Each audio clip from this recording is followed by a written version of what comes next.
Nós declaramos na manhã desse dia que reconhecemos que só Tu és santo. Tu és o princípio e o fim, Tu és o alfa e o ômega. Nós adoramos o Teu nome, nós glorificamos o Teu nome, Deus. Queremos declarar para todo mundo ouvir que entendemos que nada somos sem Ti. Tu és a razão da nossa vida, Tu és a razão do nosso viver. Entendemos, Senhor, que Tu cuida de nós em todo momento, que Tu não nos deixa só, que Tu jamais nos abandona. Tu és um Deus amoroso, um Pai amoroso, um Pai cuidadoso. E como tal, é um Deus que nos treina, um Deus que nos capacita, um Deus que nos traz a nossa melhor versão. E nós entendemos que crescer dói, que esticar dói, que treinamento dói. Mas nós entendemos que Tu fazes com amor e por amor. Mesmo que muitas vezes a nossa consciência queira dizer que não está entendendo, nós queremos declarar com a nossa boca que nós nos submetemos, porque declaramos que só o Senhor é Deus. Aleluia.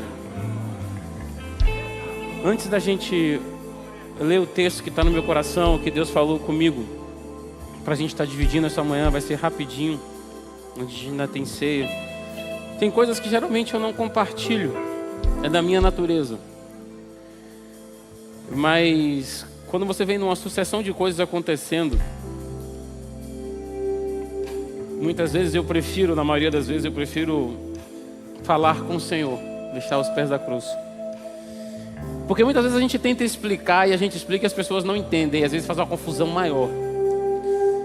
Mas mesmo assim eu glorifico a Deus que Ele tem me dado forças para executar aquilo que Ele tem colocado no meu coração.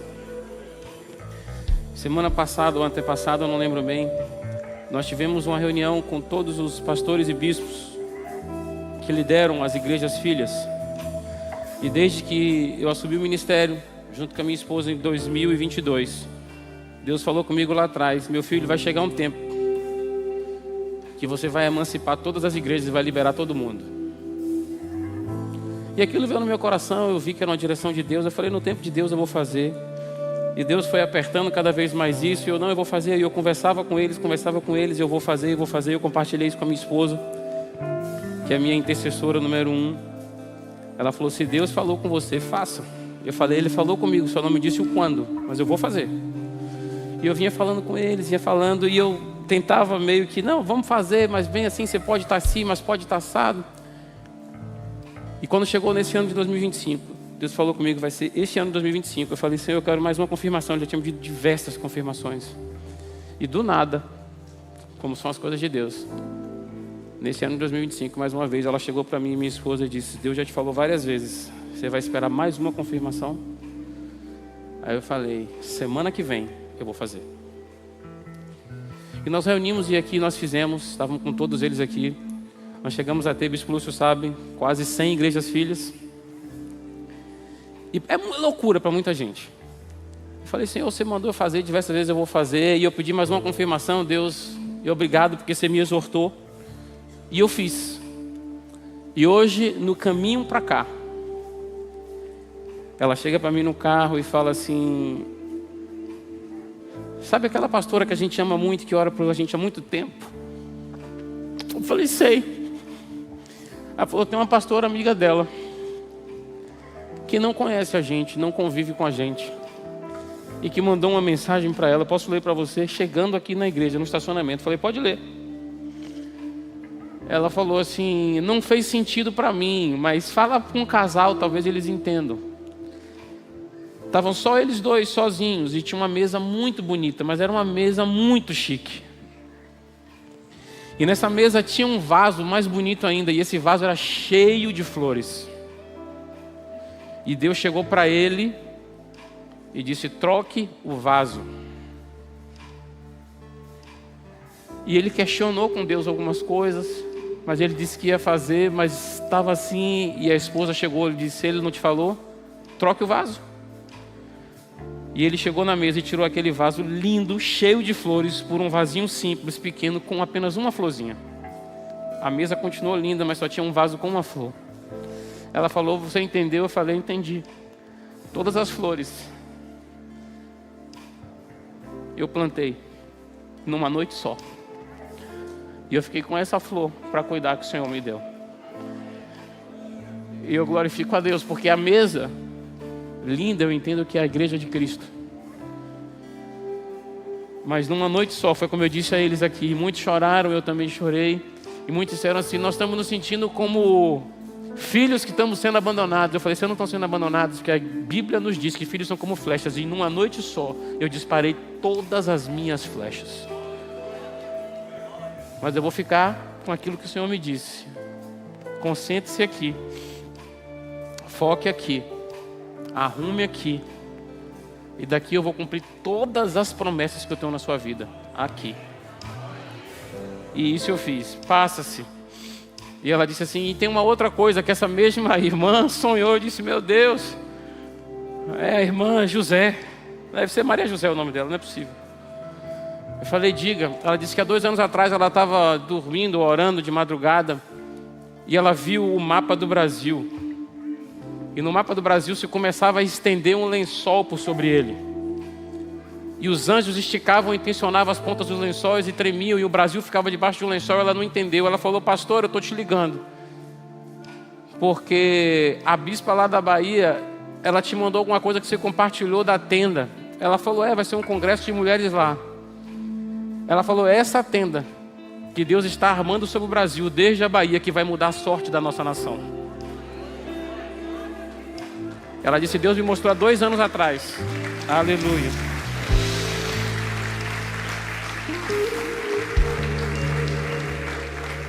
Eu cresci aqui nesse lugar, assim como o Maurício, que fez o momento de dízimo e oferta, falou, eu também cresci aqui, Maurício também cresceu aqui. Quantos cresceram aqui? E eu ouvi através da boca do meu pai, profeta, dizer, o avivamento que vai varrer o Brasil vai sair da Bahia. Eu creio nessa palavra. E eu vou viver essa palavra desde este lugar. Então eu glorifico a Deus porque Deus nos dá a direção, mesmo quando a gente não entende. E a gente cumpre por fé, o mais Ele faz. Então eu tinha que compartilhar isso com vocês. E eu me alegro, mesmo quando eu não entendo, que eu faço por obediência. Porque no reino de Deus, a chave de tudo é obedecer. Amém? Aleluia. Então, se você, falando agora, como eu falei do Congresso de Mulheres, se você é mulher, não se inscreveu ainda, né? E a igreja tem segurado para não anunciar quem é que vai vir. Apesar que já disse que vem gente de fora do Brasil, disso tudo, vai vir. Porque geralmente quando a gente anuncia, tem muita gente que vem, né? Pelos mensageiros. Mas a gente tenta ensinar a essa igreja, tenta ensinar essa igreja que não é sobre o mensageiro, é sobre a mensagem. Mas a gente sabe, quando anunciar quem vai vir, muitas outras pessoas de fora vão procurar. E às vezes vocês vão chegar, eu não consegui me inscrever. Não tem mais. Né? A inscrição a gente fez combinado com o diaconato, para entender qual era a demanda que a gente teria até o meado do ano para assistir as famílias com as cestas básicas. E a gente fez uma inscrição que basicamente falou de uma cesta básica, para que a gente possa suprir toda essa demanda até junho e julho, mais ou menos. Amém. Se você trouxe a sua Bíblia, pode abrir ela aí no Evangelho do Senhor Jesus, segundo escreveu São Marcos. Marcos 11, 2 a 6. Marcos 11, de 2 a 6. Amo vocês. Deus abençoe em nome de Jesus. Marcos 11, de 2 a 6. E está assim escrito na palavra de Deus. E disse-lhes, isso é Jesus falou, vão até a aldeia que está diante de vocês. E logo ao entrar encontrarão preso um jumentinho, o qual ainda ninguém montou. Desprendam o jumentinho e tragam aqui. Se alguém perguntar, por que estão fazendo isso? Respondam, o Senhor precisa dele, e logo o mandará de volta para cá. Então foram e acharam um jumentinho preso junto ao portão do lado de fora da rua, e o desprenderam. Alguns dos que ali estavam reclamaram, o que vocês estão fazendo soltando o jumentinho? Eles, porém, responderam, conforme as instruções de Jesus. Então o deixaram ir. Senhor da glória, amigo Espírito Santo, tua hora, Pai, toma os nossos ouvidos, unge, para que a gente possa ouvir a tua voz claramente. Toma os nossos corações e a nossa mente também cativas a ti, Senhor. Nós queremos ouvir a tua voz, entender mais de ti, do teu reino, e entendendo que a gente possa avançar na nossa caminhada, cumprindo os teus desígnios, princípios, para que atinjamos o nosso propósito. Em nome de Jesus. Pode se assentar, por favor. Nos últimos 10 dias, nas minhas devocionais, essa palavra apareceu algumas vezes. Tanto em devocional, quanto na leitura anual da Bíblia, quanto em estudo. Não só essa palavra, mas palavras relacionadas a ela. E eu entendi que Deus queria que a gente compartilhasse isso. Então, sem mais delongas, que a gente tem também ceia. E seria uma mensagem que nem o pastor Irã fala. Meu bispo tinha mais para falar aí, né? Não, tinha. Tinha mais para falar aí, não tinha, meu pastor Irã. Tinha para falar uns 4 domingos. Mas a gente vai usar aqui o poder de síntese. E vai conseguir comprimir o máximo. Se não der, a gente fala mais um restante no outro domingo. E já vou pedir para o pessoal da mídia colocar já a arte. Ficou linda a arte. Glória a Deus pela vida de Milton, toda a equipe da mídia. Deus abençoe em nome de Jesus. Nós vamos falar hoje sobre a mordomia do reino. Eu não quero nem perguntar, porque a gente não tem tempo, mas a vontade do meu coração, Paulo, era perguntar assim, quem quer viver a mordomia do reino? Todo mundo levanta, quero! Aí eu lembro do apóstolo Tom, que pregou aqui, né? Quando ele fazia uma pergunta, quem quer não sei o que, todo mundo, levante a mão, deixa eu levantar, você levantar. Jesus, tira a foto, Jesus. Tira a foto. Mas eu não vou perguntar, não. No final, você sai com isso no seu coração e você vai ver se você quer viver. Eu já te adianto que eu tenho um pedido a Deus todos os dias. Deus, que eu venha viver a mordomia do teu reino. E que eu venha ser um mordomo fiel. Para quem não entendeu, vai entender hoje. A mordomia no reino, né? Você está deitado na rede, balançando somente, tomando água de coco, dizendo: Charles, bolinho de peixe. Não é assim não. Ou não é só sobre isso. E eu queria ler o conceito que eu escrevi aqui sobre mordomia cristã, para que a gente entendesse, depois a gente vai para a mensagem. Mordomia cristã, e eu quero ler exatamente como eu coloquei aqui, para não faltar nenhuma palavra. A mordomia cristã é a responsabilidade de administrar os bens e as bênçãos recebidas de Deus, de acordo com os princípios bíblicos. É um privilégio e uma forma de aperfeiçoar o caráter. Através da mordomia, os crentes são chamados a serem fiéis administradores de tudo que Deus lhes confiou. Sejam recursos materiais, talentos, tempo ou oportunidades. Isso envolve o uso sábio e responsável de tudo o que possuem, com a consciência de que são apenas guardiões temporários das dádivas divinas. Então, ser um mordomo fiel é ser aquele que entende que tudo que você dispõe não é seu, mas você usa. Não entendi. A casa que você mora não é sua, mas você usa. O carro que você usa não é seu, mas você usa. É tudo dele. Tudo dele. Não estou dizendo que você tem que desenvolver essa consciência hoje, não. Mas eu estou dizendo que quando você chega nesse nível de você desenvolver, Senhor, é tudo teu. É libertador. E eu agradeço a Deus todos os dias. Senhor, eu te agradeço pelo lugar que tu me deu para morar. Te agradeço pelos filhos que tu me deste para criar, pela esposa que tu me deste. Mas é tudo teu, Senhor. Tudo teu. Para que a gente entenda um pouquinho aí, nesse princípio e nesse conceito de reino, e a gente tem falado isso desde dezembro, é uma coisa que às vezes buga a mente da gente. Eu conversando com um querido amigo aqui da igreja, cresceu junto comigo, ele falou assim: não, meu bispo, um dia você falou esse negócio de reino lá, deu tela azul. Eu digo, deu tela azul, ele destravou o sistema. Eu falei, aí meu lindo, ele disse, não, eu tive que dar um reboot, demorou um mês o sistema voltar. Eu falei, mas voltou, não voltou, e eu entendi. Eu falei, aí que bom. Às vezes se a tela travar para o sistema rebutar, né? Senão não vai. Eu falei, se você parar para pensar, e aqui a gente vive numa cidade litorânea, e se você fizer um passeio, né, pela conhecida BTS aí, que eles chamam Baía de Todos os Santos, Baía de um Santo só Jesus, nós temos várias ilhas ali dentro. E tem ilhas que tem pessoas que administram. Ah, não, fulano é dono de tal ilha. Na verdade, ele não é dono. Ele tem uma concessão de direito real de uso, que a SPU, Superintendência do Patrimônio da União, cedeu para que ele usasse. Tem uma escritura ali de cessão de uso, ele cuida, é como se fosse dele mesmo. Só que, por exemplo, o presidente da República não pode chegar para uma porção de um daquela e dizer assim, Marcos, é sua, está escriturado em seu nome, não pode, porque se ele fizer isso, meu irmão, ele vai preso. Porque é fraude, ele está dando algo que não é dele. Agora, se você vai, por exemplo, para a Inglaterra, e o rei chega lá e dá um palácio a você, é seu. Porque tudo dentro de um reino é do rei.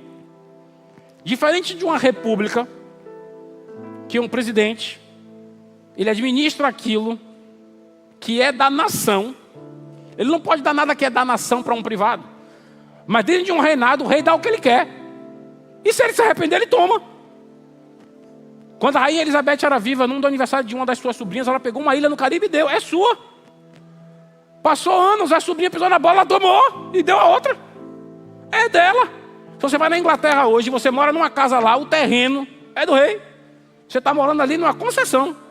Caia fora que agora eu quero sua casa. Tomou, é dele. Então no reino as coisas são diferentes. É tudo do rei. E ele dá quem ele quer. É seu a usar. Mas é meu por quanto tempo? Por quanto tempo eu quiser. É seu a usar. Mas o que a gente tem que começar a entender, e eu vou começar a comprimir por causa do tempo, quando a gente começa a se mostrar cada vez mais servos fiéis, ele fala, não é possível não. A fidelidade dele é desse tanto. Vai desfrutar mais do meu reino. Porque tudo é do reino. Quando eu vi essa passagem, eu fiquei intrigado com uma coisa. Falei, Jesus, eu quero entender qual é o valor de um jumento no tempo de Jesus. Eu devia ter mandado essa parte da pesquisa para Irã. Irã é bom disso, essas pesquisas assim. Ele e pastor Luquinha, meu irmão. Uma coisa que você não consegue achar. Eu fui até na inteligência artificial, valor do jumento na época de Jesus, e botei. Nem a inteligência artificial. Foi uma jumenta, não conseguiu. Ela botou você, não consegui determinar o valor exato. Foi que ela colocou de um jumentinho no tempo de Jesus. É complexo, foi a resposta. É vontade de dizer, se fosse fácil eu tinha achado. É complexo. Mas quando você passa a entender que o jumento era algo essencial, porque ele era um animal de tração, ele era um animal de carga, ele era um animal de transporte, e ele era um animal que simbolizava também humildade. Então o conjunto de valor daquilo era algo altíssimo.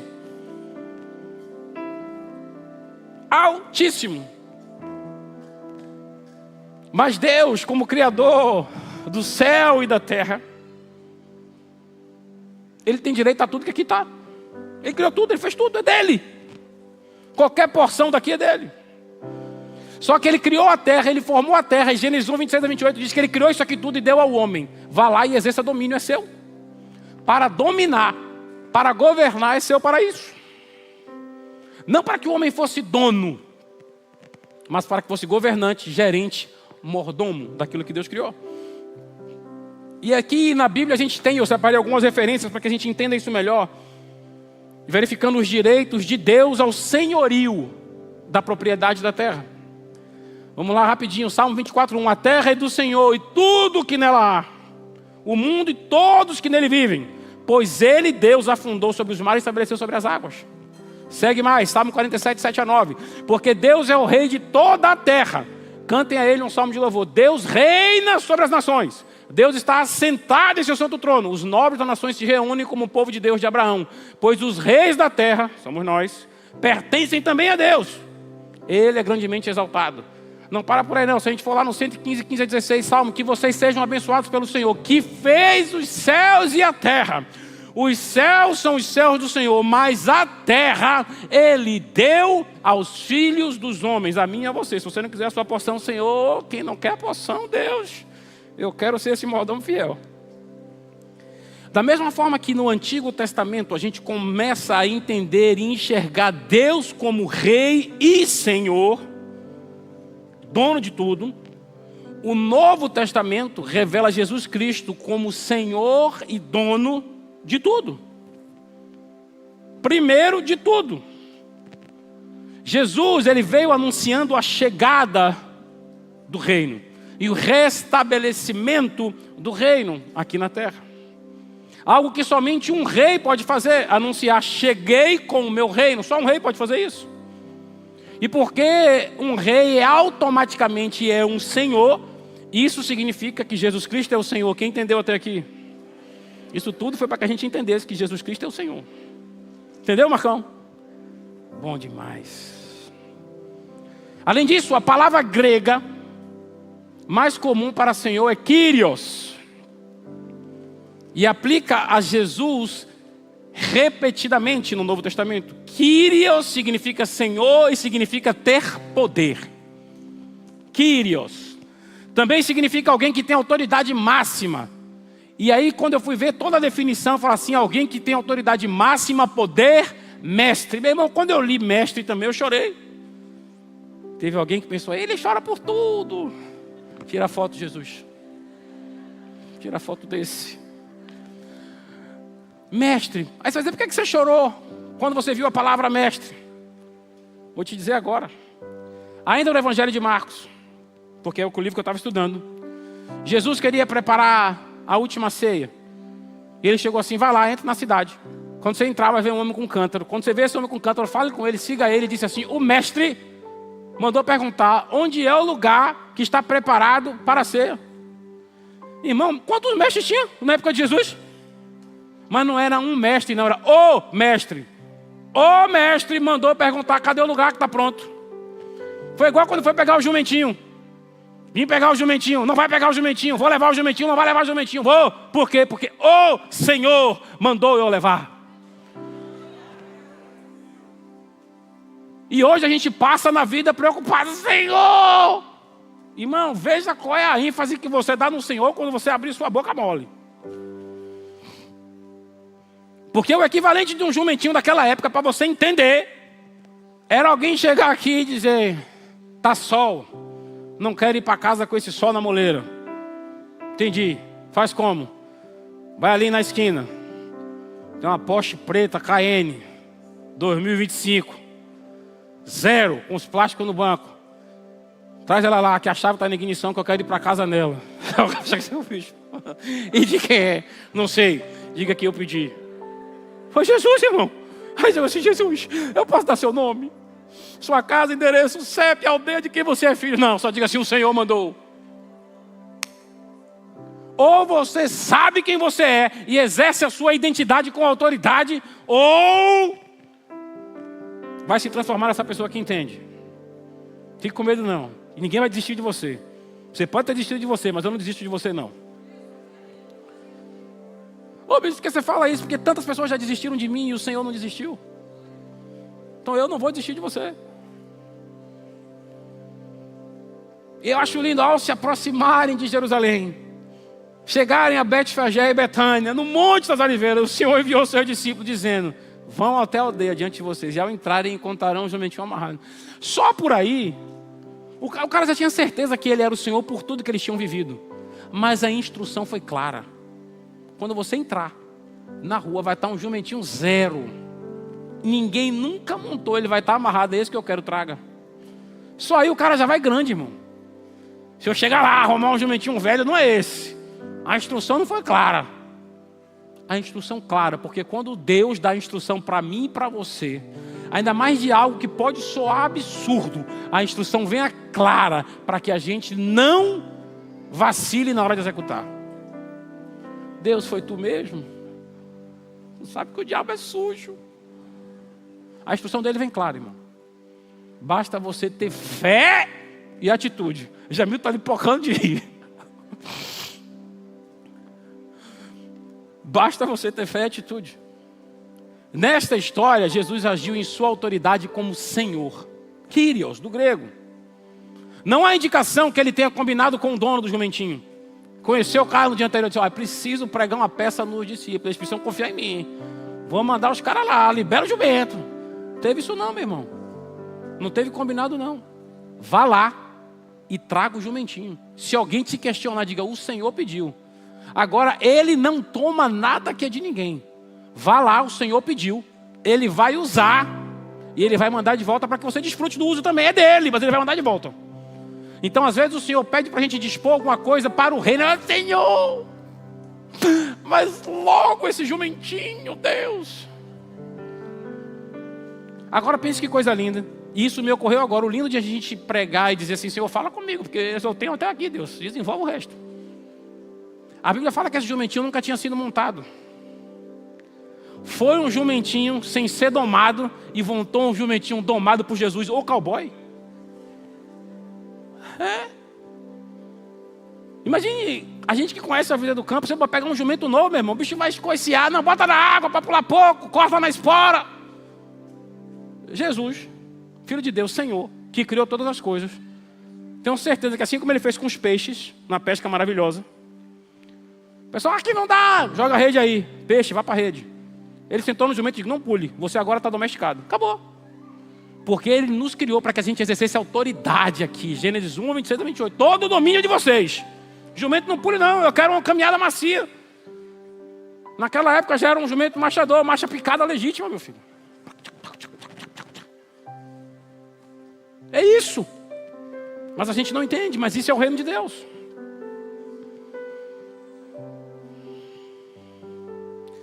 Quando a gente avança um pouco mais, a gente chega ali num dos embaixadores do reino, o apóstolo Paulo, escreveu várias cartas. Numa outra passagem, no Novo Testamento, encontra-se uma carta escrita por Paulo, o embaixador do reino dos céus, para os gentios da cidade do reino de Filipos.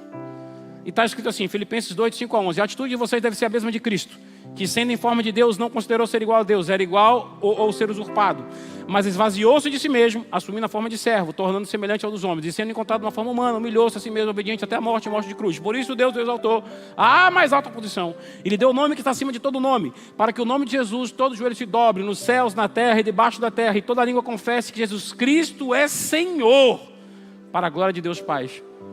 Jesus Cristo é Rei e Senhor de todos. Rei e Senhor de todos. Mas a gente tem que entender o conceito de o que é viver sob um Senhor. Porque feliz ou infelizmente a gente nasceu num país que já foi, lá no passado, quando foi descoberto, regido por um rei e hoje não é. Então a gente não tem esse conceito muito apurado. A gente entende o que é morar numa república. E o aspecto de um senhorio, de um reino, torna a vida em um reino melhor do que em qualquer república ou em qualquer outra forma de administração e de governo. Por quê? Porque em um senhorio, em um reino, esse protege a cidadania da competição. E a competição, irmão, é algo terrível. A competição com os seus concidadãos por recursos nacionais. Ele destrói. Esse conceito de reino, ele destrói elementos como ciúme, medo, engano, acumulação. Em um verdadeiro reino, o Senhor possui todos os recursos e Ele distribui conforme Ele determina. Sempre que Ele dá recursos a um cidadão, nunca é para a propriedade, mas para a administração. Nunca para a propriedade, mas para a administração. A submissão a um rei, como o Senhor posiciona um cidadão para poder receber mais do rei. Do ponto de vista do reino, então a confissão mais importante que a gente pode fazer é declarar: Jesus Cristo é Senhor. É a declaração mais importante que a gente pode fazer, que a gente reconhece que Ele é Senhor. Paulo, embaixador de Deus na terra, diz isso explicitamente em sua carta aos crentes em Roma, quando ele escreve: se você confessar com a sua boca Jesus é Senhor e crer em seu coração que Deus ressuscitou dos mortos, você será salvo.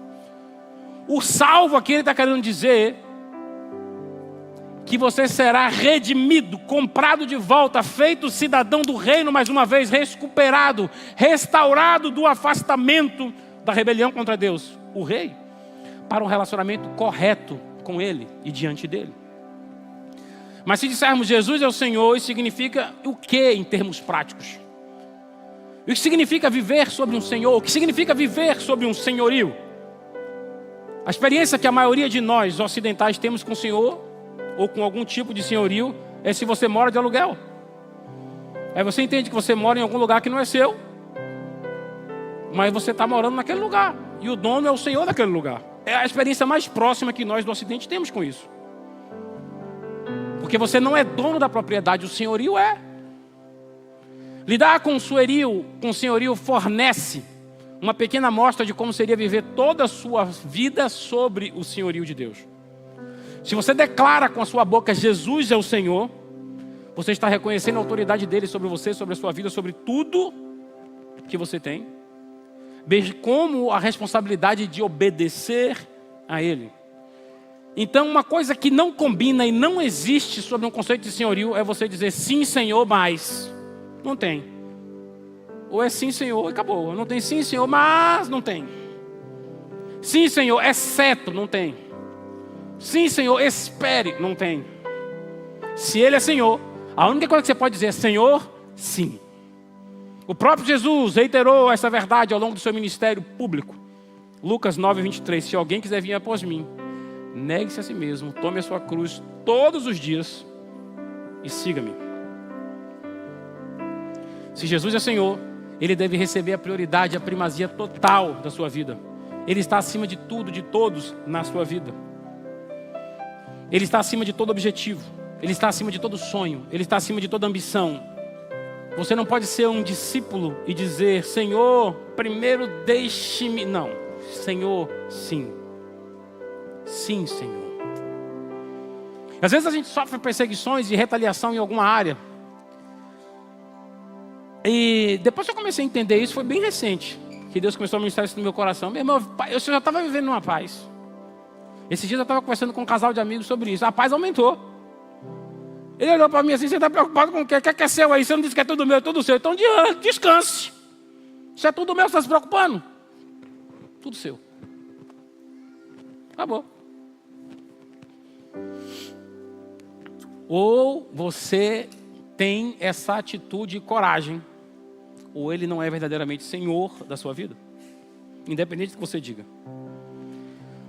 Lucas 6,46, Jesus disse, porque você me chama Senhor, Senhor, e não faz o que eu digo?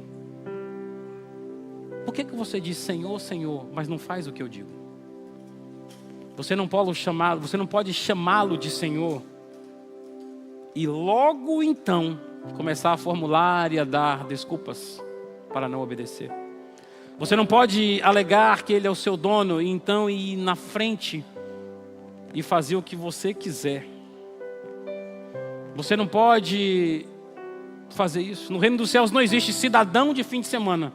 Eu sou cidadão do reino. Domingo, o que o Senhor mandar. Irmão, e ser igreja aqui é fácil. A gente tem que ser igreja de segunda a sábado.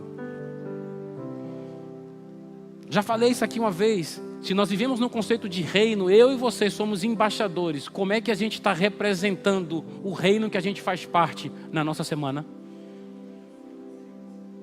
Porque se um embaixador desrespeitar os princípios e quebrar as leis daquele país pelo qual ele representa, ele é destituído do cargo. Ser igreja aqui dentro é fácil. É fácil amar e abraçar aqui dentro.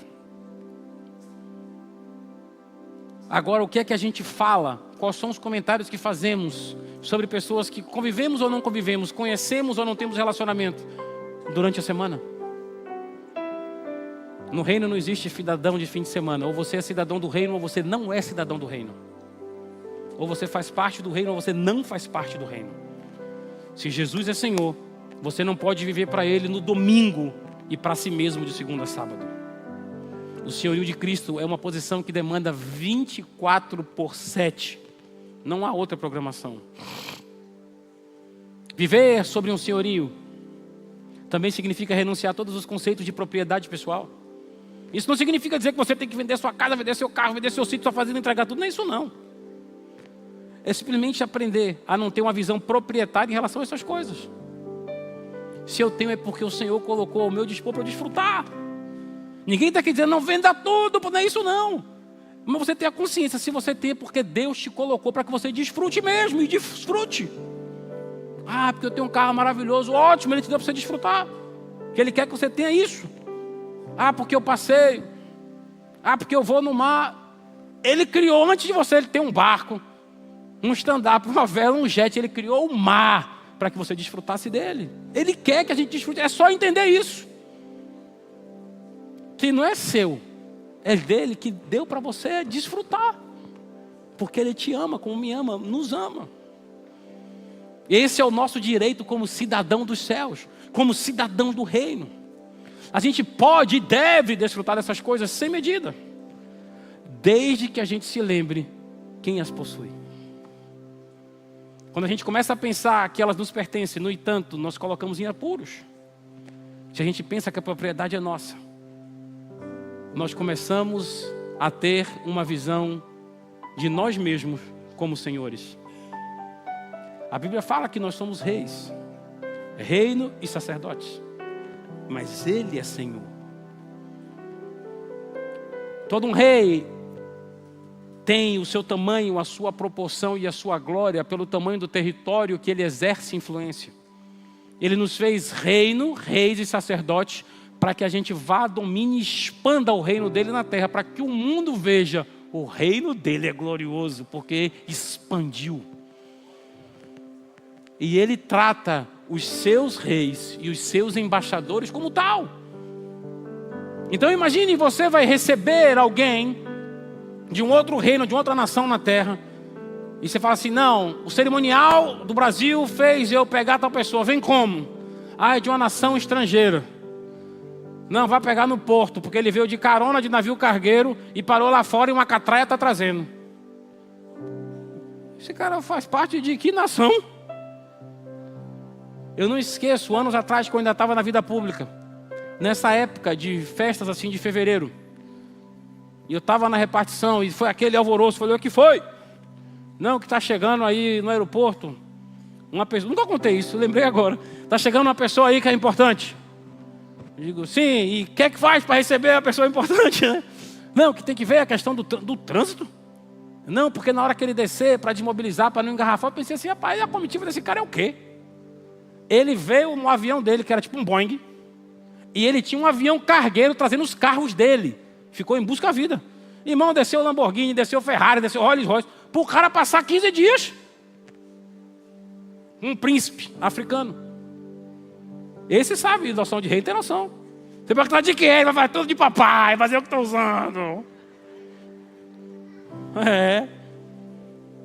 E às vezes a gente não dá valor a essas coisas. Veio passar férias aonde? Onde a gente mora, meu filho. É. Aí, ó. Da boca das crianças e dos que mamam, ele retira o perfeito louvor. Ali entendeu. Glória a Deus. Quando a gente renuncia à propriedade, a gente se coloca num lugar de posição de acesso total a esses recursos. À medida que a gente aprende a receber, à medida que a gente aprende a dar, receber e transferir, conforme a sua vontade, Ele compartilha conosco livre e abundantemente. Livre e abundantemente. Quando a gente aprende a dar, receber e transferir, conforme a orientação dEle. Renunciar à propriedade pessoal também nutre e libera um espírito generoso dentro de nós. Se somos apenas administradores e não donos, a gente pode dar livremente, como o Senhor nos deu livremente. Senhor e senhorio é algo que a gente tem que entender. O melhor momento para dar é quando as coisas estão difíceis, pessoalmente. Porque quando você reconhece que Ele possui até mesmo o que você não tem. O maior sinal que você acredita que Jesus é Senhor é quando você está disposto a se livrar das coisas que você, em determinado momento, entendeu que você precisava se segurar. Você aprendeu a viver sobre um Senhor quando pode dar livremente, sem hesitação, sem arrependimento, medo, e dizer: Senhor, tudo é teu, com o espírito alegre e disposto. É tudo seu, é tudo seu. Para a gente fechar, eu vou ler um resumo, por causa do tempo, já pulei para o final aqui. Um resumo: aqui estão os pontos fundamentais de um senhorio. Um rei possui pessoalmente tudo em seu domínio. Não há propriedade privada em um reino. Tudo pertence ao rei. O uso de qualquer coisa em um reino é um privilégio, não é um direito. Se o rei possui tudo, então qualquer coisa naquele reino que usamos é por direito, mas não por direito, mas por um privilégio concedido pelo rei. Um rei pode dar ou distribuir qualquer coisa a qualquer pessoa em seu reino. Por quê? Porque ele é dono de tudo. Ele pode mudar as coisas de maneira que quiser. É por isso que precisamos nos apegar levemente às nossas posses. Elas realmente não são nossas. Às vezes o rei nos testará dizendo para desistir de algo que ele não ou que ele nos deu. Nossa resposta, obediência ou desobediência, revelará se realmente acreditamos ou não que Ele é Senhor. Se obedecemos, mostramos que acreditamos que Ele é dono de tudo, de que Ele não pode só repor, mas pode dar muito mais e multiplicar. Submissão ao senhorio de um rei significa que não temos o direito a nós mesmos. É por isso que a maior confissão que podemos fazer é a confissão: Jesus Cristo é Senhor. Quando dizemos essas palavras, estamos reconhecendo não só que nós não temos mais direito sobre a nossa própria vida, ela agora pertence a Cristo. nós nos colocamos voluntariamente sob o seu controle e direção e estamos à sua disposição. Ele nos ajuda, Ele pode ajudar a si mesmo em nossas vidas em qualquer momento que quiser. Obediência é o reconhecimento de senhorio. Quando você obedece ao rei, você está disposto e dizendo a ele: você é Senhor na minha vida e minha vida é sua. Seu desejo é o meu comando, Senhor. Ação de graças é o reconhecimento do senhorio do rei. A gratidão diária por comida, água, roupa, abrigo e outras necessidades diárias revela que acreditamos que o rei é dono de tudo e é a fonte de tudo que nós temos. E por último, a palavra Senhor nunca pode ser usada com a palavra mas. Essas duas palavras são impossíveis de juntar. Não podemos dizer eu te amo, Senhor, mas, ou então, Ele não é Senhor. Não podemos reivindicá-lo como Senhor e então dar desculpas por não obedecê-lo. A única palavra apropriada para acompanhar Senhor é sim. Ou Ele é o Senhor de tudo, ou Ele não é Senhor de forma alguma. Eu espero que a gente saia daqui entendendo esse conceito de mordomia do reino. E que a gente possa, ou melhor, que o Senhor possa nos achar como mordomos fiéis. Entendendo que tudo é dEle, por Ele e para Ele.